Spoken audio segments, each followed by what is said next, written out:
Salut tout le monde, j'espère que vous allez bien. Aujourd'hui, dans cette vidéo, je vous présente mes 9 manières favorites d'utiliser l'huile de coco. Donc, je sais pas pour vous, mais moi, j'ai remarqué dans ma vie que j'utilisais l'huile de coconut pour presque tout et n'importe quoi. Puis je l'en ai même mentionné dans quelques-unes de mes vidéos. Je pensais à ça, puis je pense qu'il n'y a pas une journée, franchement, dans ma vie que je fais pas usage de l'huile de coco. Donc, je me suis dit que ça lui méritait sa vidéo à lui toute seule pour vous dire pourquoi je le trouve si extraordinaire. Donc, premièrement, on va parler de la sorte d'huile de coco que j'utilise. Je suis pas une experte en huile de coco, mais ma sorte, c'est de l'huile de coco vierge, biologique, de la marque Nutiva, qui est certifiée organique par Écocert. Certifiée biologique, organique, c'est en anglais. Puis c'est dit ici que elle est tout simplement pure, pressée à froid et non raffinée. Donc c'est vraiment important de prendre une huile de coco vierge, pure, pressée à froid, parce que c'est ça, c'est l'huile de coco qui est la plus pure que vous pouvez avoir. Puis pour l'usage que j'en fais, j'ai pas envie que ça soit comme pas pur, là, pas de la bonne huile de coco, parce que je m'en mets sur le corps, j'en mange, tu sais. J'aime ça que ce soit de la bonne huile de coco. Puis moi, mon truc pour savoir si c'est de la bonne huile de coco ou pas de la bonne huile de coco, c'est tout simplement le test de l'odeur.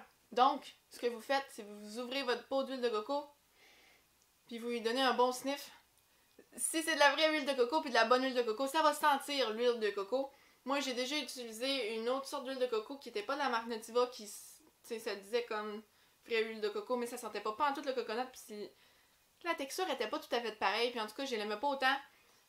Donc, je vous recommande vraiment, si vous êtes capable de sniffer votre huile avant de l'acheter, ou de sniffer celle d'un de vos amis qui a l'huile de coconut, voir si vous voulez acheter la même marque que lui, c'est super. Donc, après tout ce sniffage, on va passer à mes manières favorites d'utiliser l'huile de coco. Numéro 1, une des manières que j'adore utiliser l'huile de coco, qui est peut-être la plus bizarre également, c'est que je vais me lever le matin, je vais prendre une bonne vieille cuillère, je vais la rentrer dans mon huile de coco, je vais me mettre dans ma bouche, oui, dans ma bouche, puis je vais comme la switcher dans ma bouche, la brasser au travers de mes dents, dans mes joues, c'est comme ça, vraiment chic. Je vais faire ça pendant à peu près 15-20 minutes. Ça s'appelle du oil pulling. Je sais pas si vous en avez déjà entendu parler, c'est quand même assez populaire dernièrement dans les communautés de trucs de produits naturels. On pourrait traduire ça par extraction d'huile en français peut-être, tirement d'huile, je sais pas. Bref, je pourrais vous refaire un article au complet ou une vidéo sur pourquoi on voudrait faire du oil pulling dans notre vie, puis à quoi ça sert, c'est quoi les bénéfices, mais pour le but de cette vidéo, je vais garder ça simple. C'est juste que si vous faites ça le matin en vous levant, ça dit que ça va comme retirer les bactéries qui se sont accumulées dans votre bouche au cours de la nuit, puis il y en a qui disent que ça fait blanchir les dents. Donc voilà, moi c'est pour ça que je l'utilise, ça l'aiderait avec la mauvaise haleine avec le temps. Je suis pas en train de dire que j'ai mauvaise haleine, mais vous pouvez en parler à mon chum si vous voulez. Bref. Ensuite, le deuxième usage que j'aime en faire, je vous en avais parlé dans ma vidéo de cocooning, ma routine cocooning, que je vais mettre un lien dans la barre d'infos si ça vous intéresse d'aller voir ça. Je vous suggère fortement d'y aller parce que j'ai des bons trucs. Puis on arrive l'hiver, c'est le fun ce cocooning. Bref, ce que je fais, c'est que je vais faire fondre de l'huile de coconut dans un bain-marie avec de l'huile de ricin. Puis je vais venir me l'appliquer sur tout le corps. Avant d'aller dans mon bain ou dans ma douche, puis c'est un massage à l'huile chaude. Donc l'huile est chaude, c'est vraiment réconfortant, puis quand j'ai le temps, je prends vraiment le temps vraiment de me masser les muscles, parce qu'on n'a pas tout le temps accès à une massothérapeute, ou on n'a pas tout le temps d'argent pour aller voir une massothérapeute, donc c'est un petit 2 pour 1. Puis ce que ça fait, c'est pas juste l'effet massage thérapeutique que j'aime faire ça, oui j'aime ça pour ça, mais c'est aussi que quand je vais sortir de mon bain ou de ma douche, ma peau, elle va être hydratée. Puis je vais être bonne pour continuer ma journée là habituellement, sinon je suis pas capable, à chaque fois que je sors de la douche ou du bain, il faut absolument que je m'hydrate avec une crème hydratante parce que sinon j'ai la peau qui pique, qui tiraille, qui vient vraiment sèche. C'est désagréable, mais quand je mets vraiment mon huile chaude avant d'aller dans la douche, ben j'ai plus besoin de faire ça, donc c'est merveilleux. Le deuxième usage que je fais de la même préparation, et encore une fois je vous l'avais dit dans mon vidéo, c'est que je vais venir me faire un masque. Donc habituellement je fais le masque avant de me huiler le corps, donc si je sais que je vais aller prendre ma douche à telle heure, comme 1 ou 2 heures avant, je vais venir faire la préparation puis je vais me le masser dans le cuir chevelu jusqu'à la pointe des cheveux. Parfois, je vais juste faire le cuir chevelu, parfois juste la pointe des cheveux, comme on s'en fout, c'est vous qui décidez. Puis je vais le laisser agir une couple d'heures avant d'aller me rincer ça, puis me laver les cheveux dans la douche après mon bain, ou bref, peu importe. Parfois, ça peut sembler super contre-intuitif de faire ça, mais moi je trouve que ça vient vraiment comme nourrir le cheveu, ça vient l'hydrater, ça laisse mon cheveu beaucoup plus propre. Tu sais, même le cuir chevelu, des fois l'hiver, là, ça vient sec. On peut avoir des petites pellicules ou en tout cas, tu sais, des difficultés avec le cuir chevelu, mais en faisant le massage, bien aussi ça stimule comme le follicule des cheveux, je pense. S'il y a une coiffeuse dans, dans la salle, s'il vous plaît, vous pouvez nous informer sur le sujet. Un autre usage que je vais utiliser pour mon huile de coco, les jours où que je me fais pas de masque de cheveux, dans le fond, ça va être juste de venir prendre de l'huile de coco directement. Tu sais, je vais mettre ma main dans le pot. Puis je vais juste venir en déposer sur vraiment la pointe de mes cheveux. Pas trop haut parce que je le laisse pas agir, j'ai pas envie de me donner tout le trouble que je me donne quand j'enlève mon masque. Après ça, aller me laver les cheveux normalement dans la douche. Puis ce que ça va faire, ça, c'est que ça vient comme agir un peu comme un revitalisant démêlant. Ça va hydrater mes cheveux puis m'aider à les démêler sans utiliser un revitalisant. Je suis un peu dans un processus d'essayer de clairer de ma vie tout ce qui est pas naturel. Donc les produits qui sont pas naturels pour enlever le plus de produits chimiques de ma vie. Et donc j'en étais rendue à l'étape du revitalisant. Puis j'ai vu sur internet qu'il y en a qui utilisaient juste de l'huile de coco pour leur pointe de cheveux. Puis j'aime aussi l'idée que j'utilise un produit pour faire plusieurs choses, donc j'achète pas un nouveau produit. Puis aussi, j'ai essayé de trouver des revitalisants comme naturels, puis c'est assez dur à trouver. Donc jusqu'à date, j'aime bien ça. Je sais pas si je vais rester avec ça, mais c'est un usage de plus que je peux faire de l'huile de coco. Puis ça marche, là. Faut juste faire attention vraiment que quand vous shampoonez vos cheveux, vous laissez vraiment tomber la mousse. Tu sais, que vous laissez rincer puis que ça tombe jusqu'au bout de vos cheveux, parce que sinon, si vous rincez pas comme du monde, il peut avoir des résidus gras, puis ça, c'est pas le fun.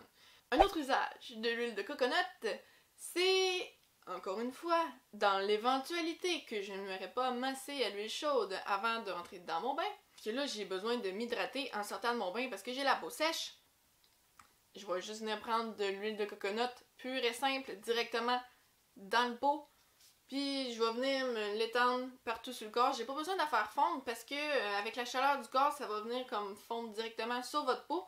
Elle pénètre assez rapidement dans la peau, puis elle laisse pas de fini gras. La dernière chose, en tout cas jusqu'à date, que j'utilise l'huile de coco dans ma salle de bain, c'est comme démaquillant. Puis là, vous avez, si vous êtes quelqu'un qui aime le maquillage, puis quand on aime le maquillage, il faut qu'on aime les démaquillants parce qu'on a besoin de se démaquiller. Ça va pas un sans l'autre, si vous avez une passion pour le maquillage, il faut que vous ayez une passion pour les démaquillants. Vous avez sûrement remarqué qu'il y a beaucoup de compagnies de cosmétiques dernièrement qui sortent des huiles nettoyantes, des huiles démaquillantes pour le visage ou un démaquillant à base d'huile. Parce que l'huile, ça dissout merveilleusement bien tout ce qui est le maquillage. Donc, ce que je vais faire, je vais tout simplement venir en appliquer directement sur mon visage, je vais frotter, je vais venir l'appliquer sur mes cils, puis je vais frotter mes cils ensemble. Pour ça, je vais vraiment enlever le résidu avec un coton. Tu sais, démaquillant, là, qui a pas de produit dessus, là, juste un coton démaquillant. Ça, je vais venir avec ma débarbillette, rincer, puis je vais faire mon nettoyant normal là, pour le visage par la suite. On change de registre, on s'en va dans ma cuisine maintenant, parce que oui, je me sers aussi de l'huile de coconut dans ma cuisine. Premier usage que je fais de l'huile de coconut dans ma cuisine, c'est souvent pour faire cuire des crêpes dans ma poêlonne. Puis ça, je vous l'avais vu, je vous l'avais montré dans mon vidéo, mon premier vidéo de What I Eat in a Day, une journée dans mon assiette.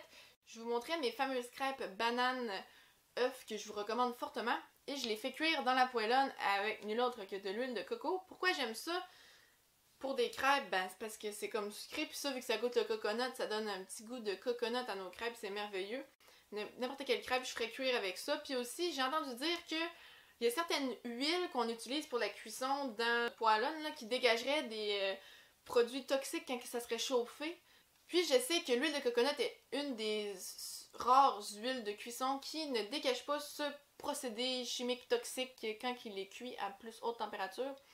Aussi, un autre usage que je vais faire, c'est tout simplement quand je fais des recettes, soit de gâteaux, muffins, biscuits, peu importe, puis que ça demande une sorte d'huile végétale dans la recette, à place d'utiliser comme de l'huile de canola ou je sais pas quelle autre huile végétale qui est peut-être pas terriblement bonne pour la santé, ce que je vais faire, je vais juste prendre de l'huile de coconut, puis s'il faut que ça soit liquide, je vais la faire fondre au bain-marie avant de la mettre dans ma recette, puis je vais l'incorporer, puis ça va être bien parfait, ça coûte pas différent.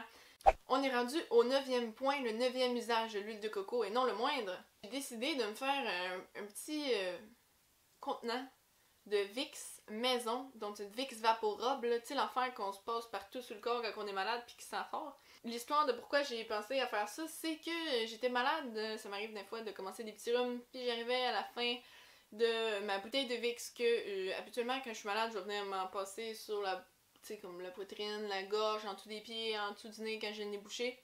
Que je disais que j'essayais d'enlever des produits toxiques, ben tu sais du Vicks c'est fait avec de la gelée de pétrole. Je suis pas sûre que j'aime me badigeonner de gelée de pétrole. On a chacun notre opinion là-dessus, mais bref, moi j'aime mieux m'en débarrasser, puis si je peux le faire à la maison d'une manière hyper simple, tant mieux. Donc la seule chose que j'ai faite, c'est qu'encore une fois, j'ai fait fondre de l'huile de coconut au bain-marie, puis je l'ai laissé refroidir un peu, puis je suis venue ajouter des huiles essentielles au mélange. Donc j'avais checké sur internet là, pour différentes recettes. Puis il y avait des recettes là, comme avec une panoplie d'huiles essentielles qu'on pouvait mélanger dans le mélange, mais moi je me suis pas cassé la tête, j'ai pris les huiles essentielles que j'avais à la maison. Donc voilà, c'était mes 9 manières favorites d'utiliser l'huile de coco. Si vous avez d'autres manières que vous utilisez votre huile de coco qui sont différentes des miennes, laissez-moi le savoir dans les commentaires en dessous de la vidéo. J'aime tout le temps ça, apprendre des nouvelles manières de comment utiliser cette huile de coco là, parce que c'est malade, je peux jamais avoir trop ou assez d'huile de coco dans ma vie, puis plus de choses que je peux faire avec, plus que je suis heureuse. Donc, si vous avez des trucs, n'hésitez pas à me les partager en dessous de cette vidéo. Si vous aimez ce genre de vidéo également, donc je vous parle d'un produit avec tous les usages qu'on peut en faire, laissez-moi le savoir s'il y a d'autres produits que vous voulez que je vous parle comme ça. J'ai quelques idées, si c'est un concept qui peut vous intéresser, vous pouvez me laisser des suggestions de vidéos également. Donc sur ce, j'espère que vous avez apprécié ma vidéo. Si oui, laissez-moi le savoir en laissant un beau thumbs up. Je vous souhaite une excellente journée. Nous, on se reparle bientôt dans une prochaine vidéo. Bye!